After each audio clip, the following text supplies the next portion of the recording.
Welcome to the Money Metaphors Podcast with your host, Jason Coddington. Jason, we've got my favorite topic on tap for today's episode. How are you? Good, good. Yeah. IRAs and taxes, right? So Yeah. that's our topic for the day. And literally the ins and outs of IRAs. So Yeah, um I should actually add, it's like I'm not a big taxes topic guy, but I am a real big how to minimize your taxes guy. And yes, IRAs yes. are a really great tool for that. They're a tool, probably the most common tool in America. Then of course, 401ks are right up there. They've been around, they're probably one of the longest standing retirement planning tools, late 70s, IRAs really became prominent. And so, yeah. And then right around 1998, there was a new twist added right not too long after I started in the business. They started the Roth IRA, so Yeah. which is really an amazing tool, especially if you're a young person. So today, depending on your age, whether you're just getting started, or if you're over 73 and you have some money accumulated in these vehicles, we're going to talk about how you can still potentially save some money from Uncle Sam. And, of course, that money going into your pocket or perhaps those causes you care about. So we're going to talk about that today. So Oh, literally very ins and good. outs. Yeah. And there's a ton of information and, you can complex ideas. We're going to keep it really simple today. Basically stay with the traditional IRA and a Roth IRA. And, Okay. we'll talk about one other thing that's if you're already there's this crazy thing called required minimum distributions that are required Yes. for IRAs. And if you're over 73 or turning 73 this year, under current IRS rule, you have to take money out of your account. So we want to talk a little bit about that because there are some planning tools there that perhaps get missed, and so we want to address that as well. So, Super. So where do we start? first off, I'd like to just start with how in the world do you start with an IRA, and what in the world does it stand for? So, IRA, real simple, individual retirement account. So, and we're going to talk about the different types, but there's some basics real quick. And so, in order to have or contribute to an IRA, you have to have earned income. You have to have wages, Yeah. self-employment wages or work for someone else. So that has to happen first. Or if you don't have your own wages, as long as you have a spouse that has wages, you're eligible to do, as we will talk about, a traditional IRA or a Oh, Roth IRA. So I did not know that. yeah, so that's if you have you know, perhaps a husband that's working and a wife who is a homemaker, which is, a very noble profession, Yep. um, and, is not earning income, but, is absolutely working. She will get the benefit of, her husband's earned income to qualify for an IRA or a Roth IRA or vice Oh, versa. interesting.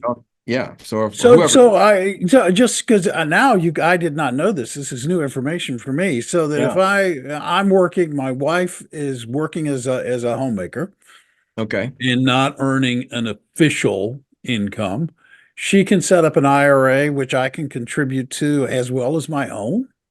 You can contribute to your own, and then she can, because you have earned income and she doesn't, and she's married to you, she can contribute to hers. Oh, So, nice. yes. Okay. Yeah. So, there you go. I mean, and, depending on what bracket you're in, that could save you, a couple bucks. So, Yes. so Also smart. Just smart for the future. yeah. And yeah, bring that up with your accountant and, double check. And so, and one thing I will say today, I'll just put this out there. We're going to be going through, the overall basic concepts, but the cool thing about our show notes, in today's podcast is Mhm. we have these cool flow charts that are going to you'll be able to download and Oh, use, nice. so it's nice. So we'll walk through that for it's a nice benefit. And you just grab them and you can walk through, what we talk about today and whether, So they don't have, you don't have to take listeners. You don't have to take your own notes. yeah, just if you're Jason's driving, done it you for don't you. have to, if you're driving, listening to this podcast, you don't have to pull over the side of the road and write anything down. You have the ability to, There you go. check it All out. right. So the next key is, so you have earned income, and of course, that's good, or be married to someone that has earned income. Then there's a little hiccup. There's a little qualifier for the next part. So there's a couple things that in order to qualify for a deductible or a traditional IRA, there are some income limitations there. So, and it's important because a lot of times people wonder, well, okay, I just want to make sure. And again, this will all be on the worksheets. But for a traditional IRA, you have earned income.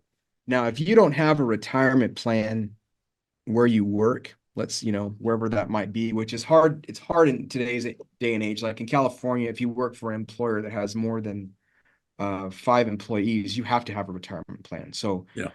it's not many, but if you belong to a place where you're working and you don't have a retirement plan at work, there is no limitation on how much money you can make. You're eligible for an IRA. Real simple.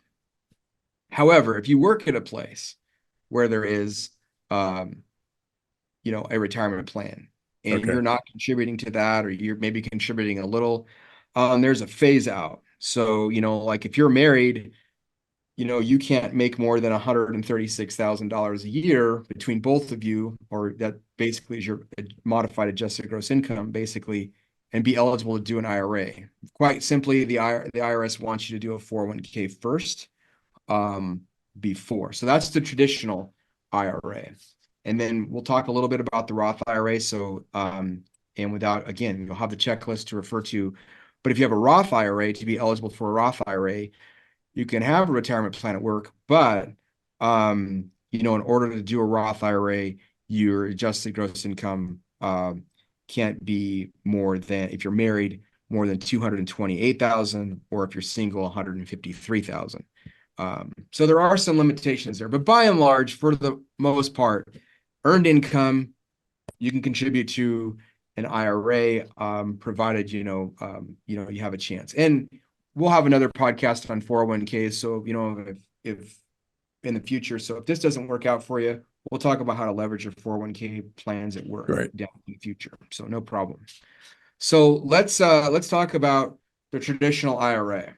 So traditional IRA, let's talk about, there's 2 components. So think of it this way. Here's my little, coffee cup here. The IRA itself is an account type. So it's what's held, and you can put anything in here. So happens to be coffee in this cup today. But in particular, you can put, just like you have a cup, you can put water, or you can put coffee, you can put tea, you get the example. If you have an IRA account, you can put different types of assets in there. So you can put stock mutual funds, bonds, cash, CDs, savings accounts. All of that can exist inside the IRA account. Now, years ago, there was some confusion about this because when IRAs came out, if you remember the late 70s, interest rates were really high. And so, you could get a certificate of deposit for 10 to 15% inside an IRA. So over the years, and this is it was always interesting to me when I first started, back in 1995, my parents would say, well, I have an IRA, and can I, but I can't, it has penalties if I take it out. And I'm like, well, okay, that's true. But then there was also, but I can't put it in stocks, so I can't put it, absolutely, you can put it in stocks, or you can put it in mutual funds. I'm like, no, it's at the bank, it's in a CD. I'm like, well, no. So what happened is, right at the same time CDs became popular, or were paying high rates of interest, IRAs became popular. And so a lot of people confused the thought that all they could do IRA was put money in cash or CDs. And that's not the case. That's not the case at all. So you can put stock mutual funds, and we'll talk about that. So the IRA, the point I'm trying to make here is, on a traditional IRA, and even on a Roth, we'll get to that later, but on the IRA, it's the account. That's all that matters. So let's talk about that. So we talked about, you have to have earned income. or be married to someone that has earned income. And the cool thing about a traditional IRA is you put money in, and it's all good and well. Now, this year, for 2003, your contribution is $6,500. And again, of course, 2024 will be $7,000. But you can put in $6,500. And if you're over 50, you can put an additional 1,000. So all the way up to $7,500 for the 2023 tax year. Now you're saying, well, Jason, it's 2024. Why are you bringing up 2023? Because you have until April 15th or your tax filing day, whichever's sooner, to make this contribution. So if you're listening to this podcast right now and it's still before April 15th of 2024, you can still do an IRA. So that's important. I want you to know about that. So basically, once you get your taxes done, you can take a look at it, and if you owe money, you can talk with your your accountant or your financial advisor and say, does it behoove me, to contribute to an IRA, and will it save me money on my taxes? Is that the idea? Absolutely. So you still have some time. So, so that being said, so money goes into an IRA. So let's talk about some cool things about that. So one, you will actually, a traditional IRA, so let's assume you do $6,000 and your effective tax bracket or tax rate, excuse me, is 20%.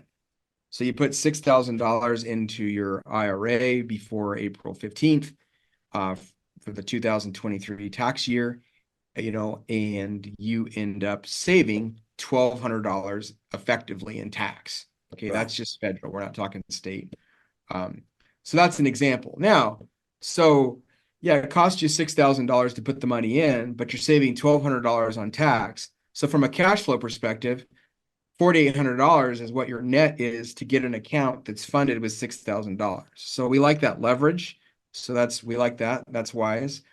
So that sounds pretty good. So which it is.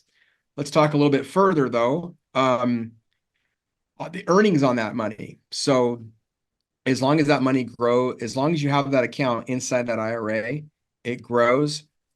All the earnings are income tax free or deferred rather. And so interest, dividends, capital appreciation, all of that is deferred. Okay, so you don't pay any tax on any of that once that money goes in. So hypothetically speaking, your money, you put $6,000 in there, let's say when you're 30, and now that money's worth $50,000, we'll say, because of growth. All that appreciation, that $44,000 increase, okay, assuming you would have no tax on that, you would have paid no tax on those earnings. However, and this is why we're going to talk about two different types of IRAs today, the traditional and the Roth. The key component, the key difference with a traditional IRA is you get some tax help going in, but when you take the money out, you will pay tax on it. So can't escape those taxes. Yeah. And you're like, okay, well, I'm just going to kick the can down the road as far as I can. Well, the IRS figured this out many years ago, and they said, okay, well, now they've changed the rules, but now the rule is at age 73, if you have any money in your IRA, traditional IRA, you must take out a certain distribution from your IRA or face a little bit of a penalty. So that being said, the traditional IRA will save you tax now, so it's shot in the arm help now for your taxes, but down the road you might pay tax. So, and we're not advocating right in this particular podcast to say do one or the other. We will say that there are time frames in your life where it makes sense to do one versus the other. But in this particular case, if you're likely to have a similar tax bracket now as you are in the future, then the traditional IRA makes sense.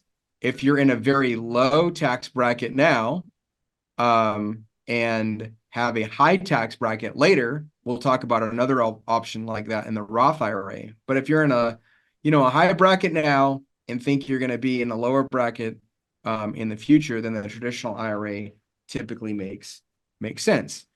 Couple rules. There's plenty of dates. So there's like 2 dates that are very important in IRA land, if you will. Okay. So the traditional IRA, and chime in here if you have any questions. 59 and a half is a big number. It's like, what in the world happened? Why 59 and a half? So at 59 and a half, you're able to take out the money from a traditional IRA without penalty. Okay. Okay. So a couple Meaning, comments. meaning, if I take it out at 59, there are penalties imposed over and above the tax that I would have to pay? Absolutely. Yeah. Okay. So you're getting, you're saving some money. You're 40 years old. You've got money in there, and you're 57 years old, and you say, you know what, I want to access some of my money. If you were to do that, there would be a penalty and the tax on top of it. So the IRS would impose a penalty on that. So 59 and a half is important. Now, there are some circumstances in which you can access the funds without penalty. And there's a publication where you can get this from the IRS. It's publication 580. We'll address a couple right here. One is for the first time purchase of a home. You can take distributions out for a first time home, or you can use it for qualified education expenses.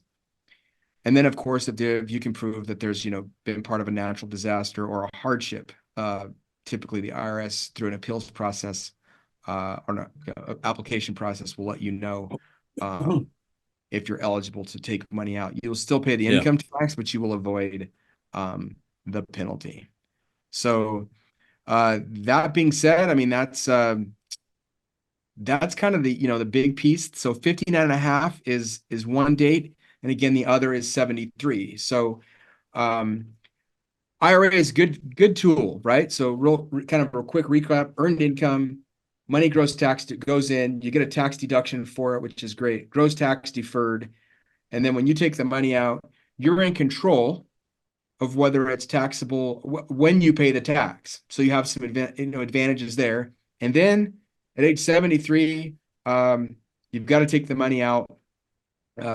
And there's some rules around that. And then at the end of the show, we're going to talk about some strategies, how if you are 73 or older and have to take money out, there's ways to, if you're charitably inclined individual and already giving to people and causes you support, then there are ways to reduce the income tax impact of that. And we're going to save that for the end. So that's traditional IRAs. Really. So what's a Roth? You've mentioned Roth IRA a couple of times. Yeah, so the Roth is the next one, and that came out late 97, 98. And the nice thing about the Roth is we'll just take the same rules as the traditional IRA. You still have to have earned income or be married to someone that does. And there are some limits. There's some earned income limits, which I think we talked about earlier. So, and again, our checklist, or the checklist that provided in these show notes will be available. You can go through it. But real important here, the major difference here is the money. So money goes in, like we'll use that same $6,000 example. So you were to put $6,000 into a Roth IRA. In the previous example, you would save 20% tax, so $1,200 going in. Well, you don't get that here. You don't get to save the $1,200 right now. But so money goes into the Roth, the $6,000 goes into the Roth, all their earnings grow tax deferred. So we'll use that same example. You put you put $6,000 in there. In the future, it turns into $50,000, let's say, just that contribution alone over the years. And you're past 59 and a half. Same rules apply for distributions at 59 and a half on Roth IRAs as well as traditional IRAs. So we'll talk about that. But let's fast forward. You're 60 years old. You have $50,000 in there, and you want to take the money out. And the traditional IRA, you would pay tax on that gain, right? So you would pay tax on all of it. You'd pay tax on all the money that coming out of there. In a Roth IRA, you'd pay zero tax, no tax. And in a Roth IRA, it's not subject to the 73-year-old required minimum distribution. So Oh, so there's no RMD for a Roth for a IRA. Roth, yeah, yeah. So nice. In our, That I mean, is nice. yes. Um, so there is absolutely, we've talked about in the past in previous podcasts the benefit of asset diversification, right? So, money in different asset classes such as large company, small company, international bonds, commodities, for example. Same here. Tax diversification is really important. So you can have money that's going to come out in the future taxable, um, even though you got a deduction early on, but you can also have money that comes out income tax free um, in the future. So that's nice via the Roth IRA. So we like the Roth IRAs. Where we're really advocates for Roth IRAs. We actually did a financial literacy class this past weekend for some teenagers and just went through this. So if you're young, getting started, and you're going to be in a low tax bracket, um, you Jump on have that Roth. yeah, jump. That Roth is the plan. Two reasons. One, time is on your side, of course. So get started early, have that money compound. Yeah. More importantly is you have all of that, all of those earnings will be income tax free in the future. So it's pretty compelling. If you're 30 and younger, unless your earnings are just out of this world, a Roth IRA is a really compelling tool that is available to young individuals, just young adults just getting started. And It seems so, like it seems like a great tool for young people just getting started because they're going to be under any income restrictions. They'll be under those limits typically. And it is a great way for them to accumulate a nice pile of money that when they move into higher income tax brackets and maybe go to work for a company that has a 401k plan, they have that separate money sitting there waiting for them tax free in yeah, later in their and life. and that's a great point. And I think I mentioned before, we'll talk a little bit about 401ks in the future. But now with this thing called the Secure Act, that was passed a few years ago by Congress, you have Roth opportunities in 401ks now. Uh, Whoa. so super, and it follows the same rules here.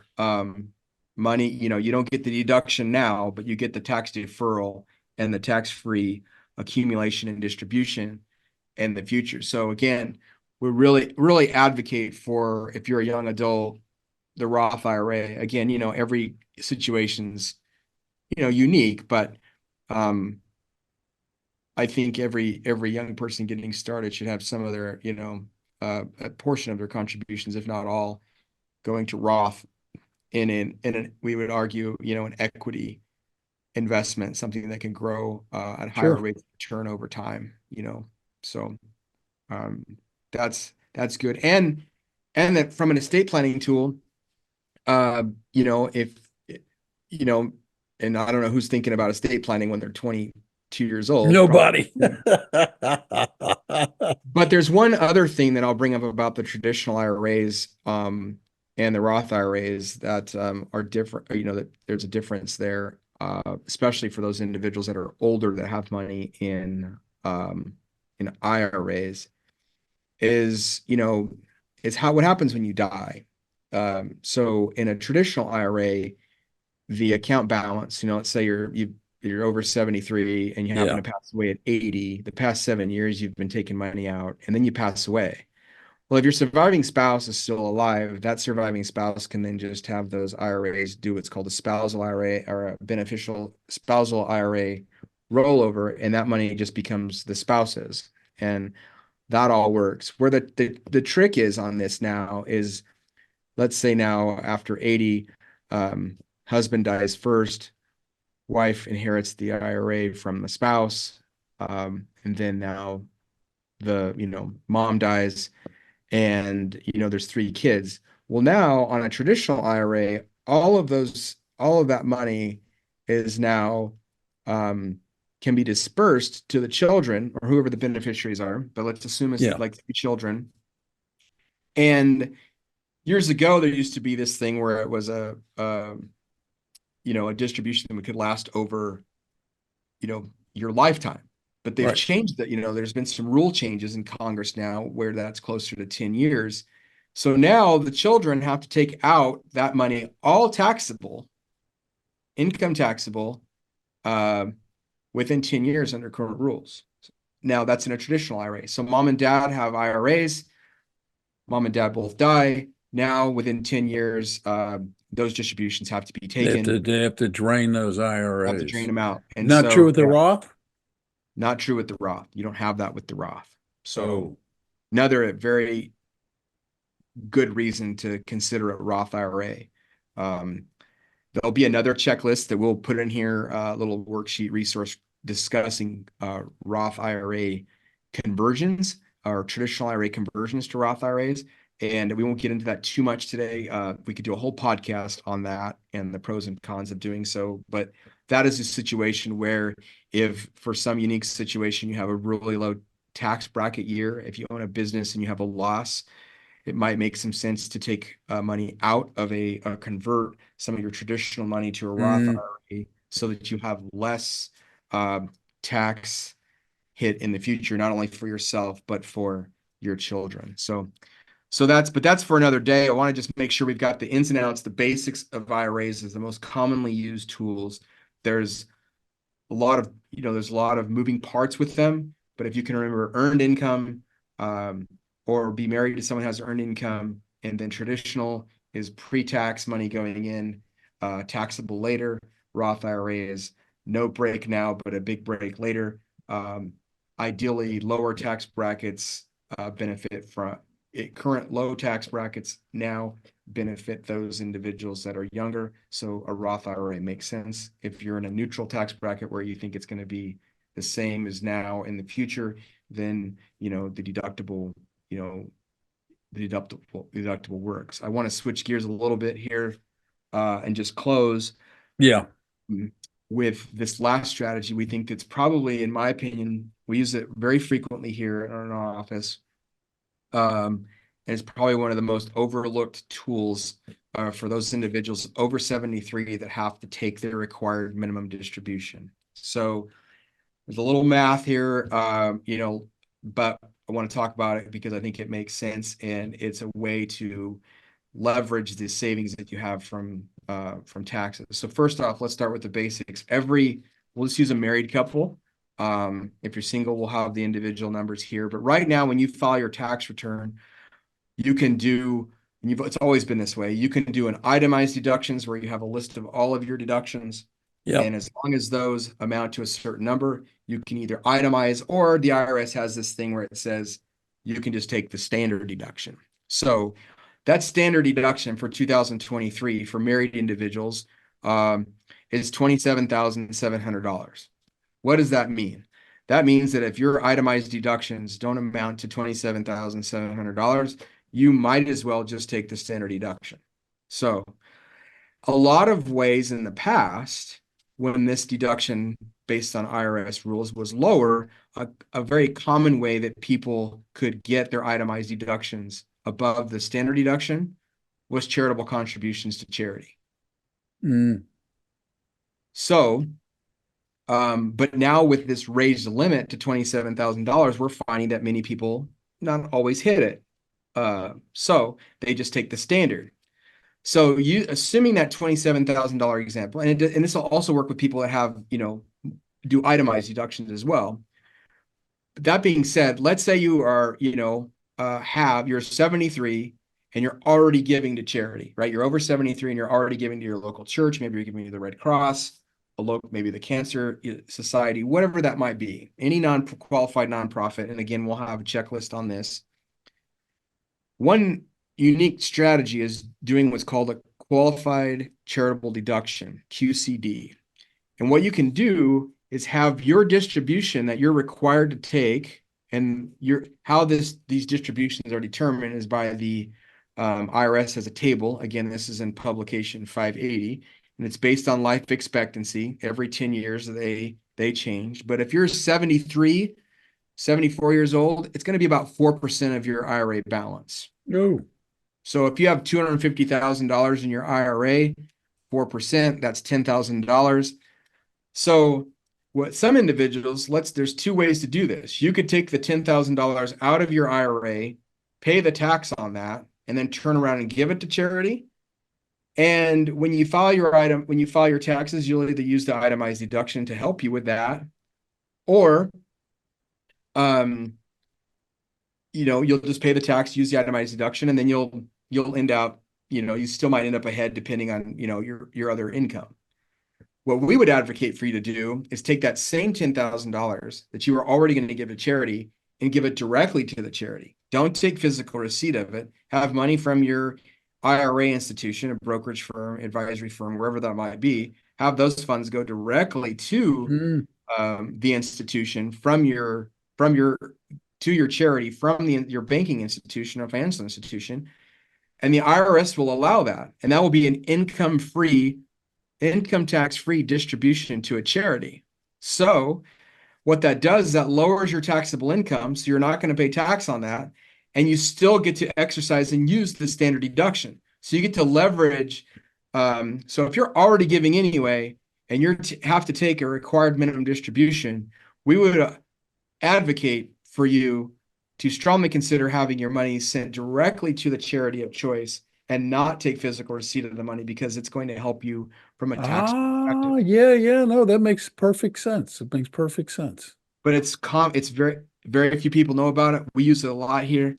And it helps you out because you'll save less on income tax, which allows you to give more to charity if you want. Or if you're happen to be a nonprofit organization and you're listening to this and you're trying to increase your giving, reach out to some of your older giving base and bring this up to them and have them consider it, because it is a wise way to have money to fund charities. And in this particular case, I believe our budgets, the federal government's budgets, is $6 trillion. They're spending over $200,000 a second. I believe your charities might spend those tax dollars a little bit more efficiently. And if so, this is a way to give them more money and have you save on taxes. So Yeah. I think that it's worth considering. So whatever stage you are, young, middle-aged, or 73 and retiring, and taking distributions, there's ways that IRAs can be beneficial for you. Not only help yourself in your tax situation, but help others. So Very nice. Well, that's great. So again, all of this is in the show notes, right? yeah, we have like 4 checklists in there Okay. that'll be great. That'll walk you through it. And then of course, anytime there's tax information, we always advocate that you speak with your tax advisor and get some Sure. information. I No, think, absolutely. and there's, you can Google it. We have resources on our website, but there's some calculators out there that are like, should I do Roth or should I not? We'll of course include that in the notes, but it's pretty compelling. Saving that money. If you're a young kid, I think, young adult getting started, having that money grow, income tax free, tax deferred, and available for you. And I will add one last note. If you're a grandparent out there and you have money that you've saved in a 529 plan for your child's education, Yeah. okay, this is kind of a little bonus point. And your child, for whatever reason, they get scholarships, grants, whatever, for college, and they still have money left in their 529 plan. Yeah.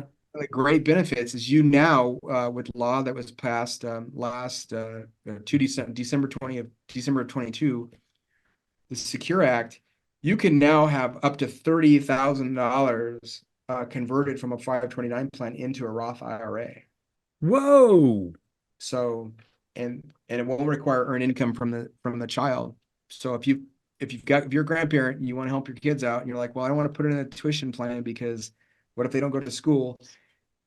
You could have the opportunity, because you're still in control, to roll that money into a Roth for their benefit. So, pretty Bravo. amazing thing. Little bonus there at the end, Little but bonus there. yeah, but I think that's important because, sometimes if you get money in the past, it'd be money be locked up in a 529 plan for education. And then it's like, okay, we'll have to give it to another kid. Do we pay tax on it? Well, now new provision out there, take advantage of the Roth IRA for your grandchildren. So it's pretty amazing. That's a great Or idea. children for that matter. It doesn't have to be grandchildren.